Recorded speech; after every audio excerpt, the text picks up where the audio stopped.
Before we dive into this story, if you're someone who believes justice must be served no matter how high the stakes, and you want to see powerful stories where truth wins over corruption, then make sure you subscribe right now, because what you're about to read will shake your beliefs about power, race, and justice in ways you never expected, and trust me, you do not want to miss the twists in this one.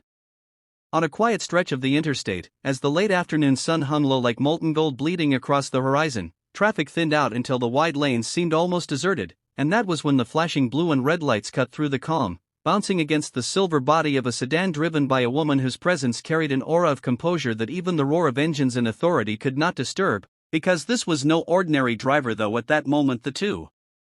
officers pulling her over had no idea, for all they saw when she slowed and stopped by the shoulder was a black woman in her mid-40s with poise and elegance that seemed almost out of place on a dusty highway, her hair pinned in a neat bun, her yellow blouse glowing against the dull gray of the asphalt, her posture calm yet firm as she adjusted her mirror and prepared to face what she already knew would not be a simple routine stop, because experience had taught her long ago that some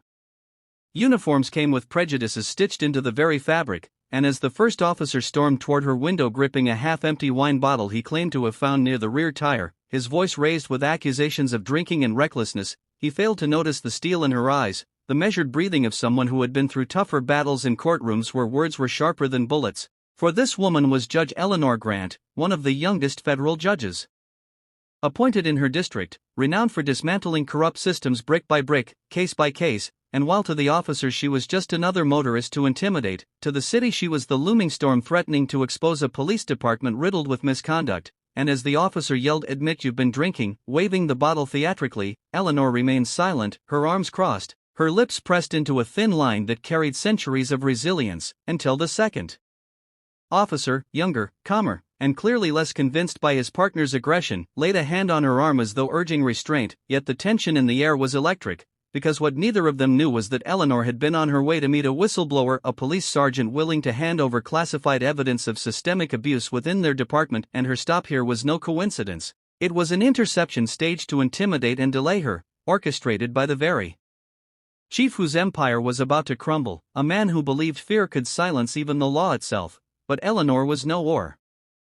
As Eleanor sat motionless by the roadside, the weight of history pressing invisibly on her shoulders, the officer's shots echoing across the empty lanes, she knew that what unfolded in the next few minutes would determine more than just her personal freedom, because every unjust stop, every fabricated accusation, every weaponized stereotype had brought her to this moment, a living embodiment of the countless voices silenced on highways, backstreets, and city blocks, but unlike many before her.